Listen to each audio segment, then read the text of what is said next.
video mga idol, pupunta tayo ng Angono Rizal mga idol. At sa Antipolo tayo dadaan. Sa Antipolo tayo aahon mga idol. Tapos patungong Angono Rizal. Update ko na lang kayo mamaya idol sa ating ride to Angono.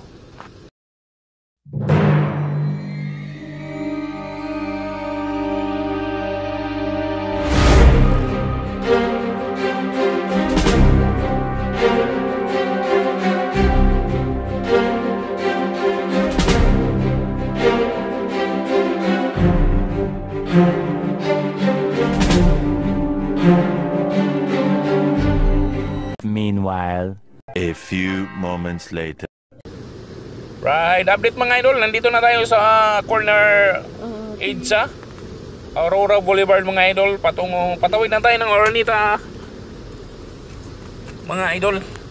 Araneta LRT station mga idol. At pagdating dito mga idol, mag-ingat na po tayo kung anong nakasaad doon sa traffic road sign dapat nating sundin. Kasi sigurado pag nag-violate ka dito may mabayaran ka, captured ka sa in-cap mga idol.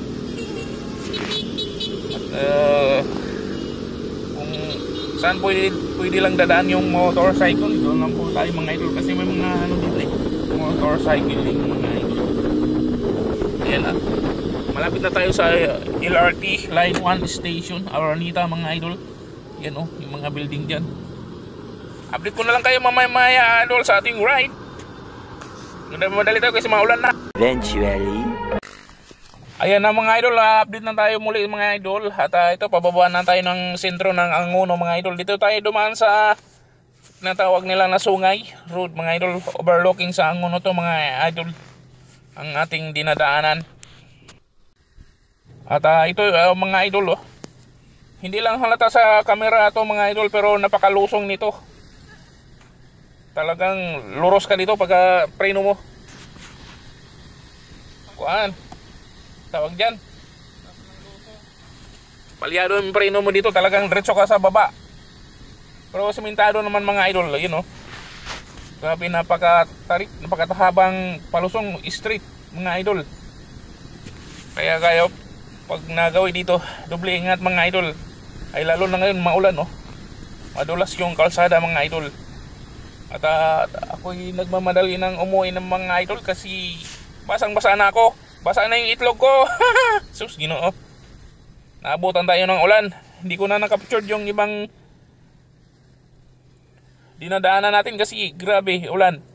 Tinago ko yung camera ko, tinabunan ko kasi nabasag yung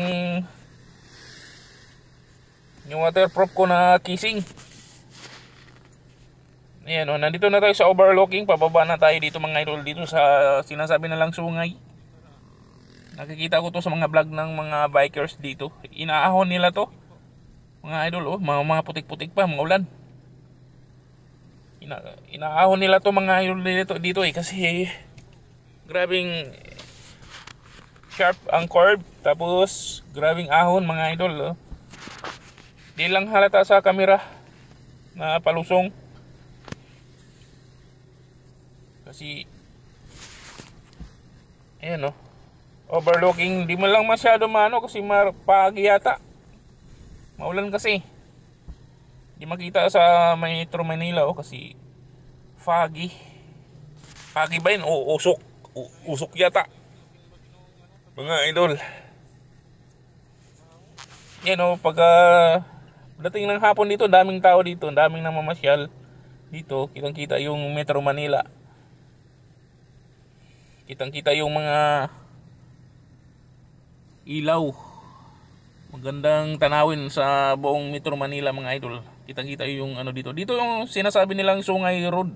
Ito pag dumadaan ako dito, tandaan lang talaga ako kasi katulad nito madulas, napakatarik, napakasiko yung daanan mga idol. Pero yun lang naman ang napaka-sharp na na kalsada, napakatarik. Paglagpas mo doon okay naman, yung iba na hindi na masyadong matarik, hindi na masyadong sharp ang curve, normal na mga idol. Pero minsan kasi pag Katulad nito, maulan, madaanan mo dito. Ang madadaanan mo dito, maputik. Kasi yan oh, bundok kasi dito sa bandang kanan, ito bundok kasi ito. Pag naulan dito, lalo pag malakas yung ulan mga idol, bumabaha ng putik. Katulad na ito, dito sa area na to, naglandslide to dito mga idol, yung lugar na to. Kaya pag dumadaan kayo dito, doble ingat, lalo pag naulan. Ayan, maputik. Masyadong madulas mga idol. Kaya update na lang kayo mamaya mga idol sa ating ride. Sa C6 tayo dadaan, C6. 2 hours later. Sa oras na ito mga idol, nandito na tayo sa Taytay. Mga idol. Yan, patawid na tayo ng C6 mga idol. C6 road. Ito pala yung C6 dati. Ito yung project ni Pangulong Duterte mga idol. Laking tulong to mga idol yung kalsada na to mga idol. Kasi Eternity later. sa oras na ito mga idol, nakabulol-bulol na tayo. Dito na tayo sa C6 mga idol. Pasensya na, naputol kanina kabiglang nagko kasi mga idol. Tapos traffic pa. At sa oras na ito mga idol, binabaybay na natin tong C6 mga idol. Ito pala yung C6 na to ay project ni Pangulong Duterte. Sa mga nagsasabi dyan na walang nagawa si Pangulong Duterte mga idol, ito po yung pinagawa niya. Kasama ito sa Build program niya mga idol sa buong Pilipinas. Kaso nadaanan ko dito, maputik. Ang laki palang truck dumadaan dito mga idol. Katulad niyan oh, katabi ko, maputik. Tapos siyempre, alam ko tambak lang to dito dati kasi Laguna Lake to dito sa magandang kaliwa mga idol. Laguna Lake to dati. Pagkakaalam ko tinambakan lang to dito sa bandang gilid, tapos ginagawa ng kalsada. Siyempre malambot kasi tubig ng ilalim nito mga idol. Tapos malalaking truck pang dumadaan mga idol.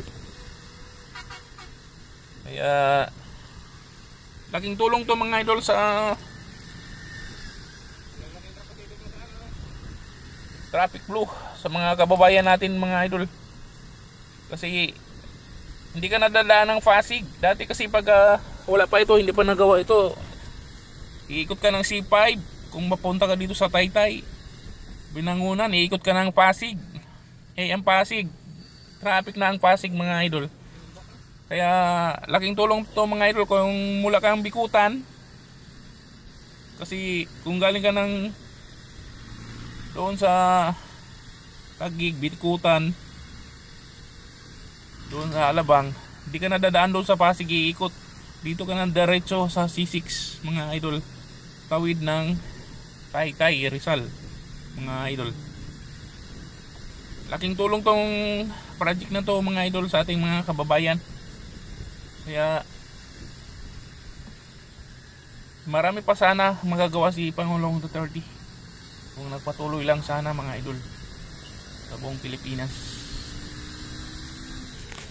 Hindi lang to ang project ni Pangulong Duterte sa Maynila mga idol. At kitang-kita namin napakaraming project niya dito, mga tulay, mga kalsada sa buong Luzon at buong Pilipinas pa mga idol.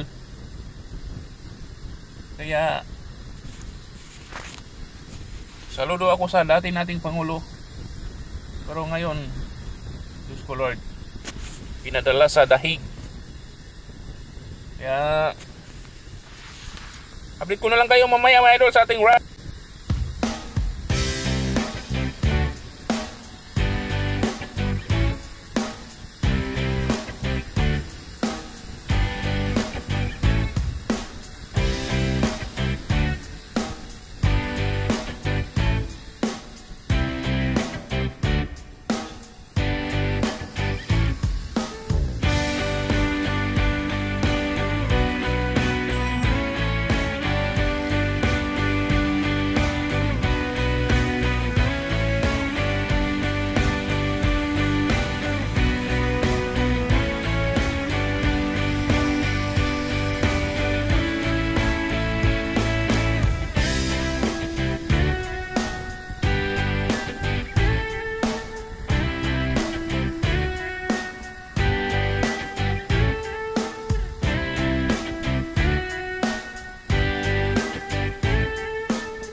Mga idol, hanggang dito na lang muna yung vlog natin mga idol. Kasi basa na rin ako mga idol. Naabutan tayo ng ulan doon sa Angono kanina mga idol. Kaya hanggang dito na lang yung vlog natin mga idol. At binabaybay pa rin natin itong kahabaan ng C6. Bikutan yung tawid natin dito mga idol. Saka na tayo babalik sa Manila. At hanggang dito na lang muna mga idol ating vlog. Maraming salamat mga idol.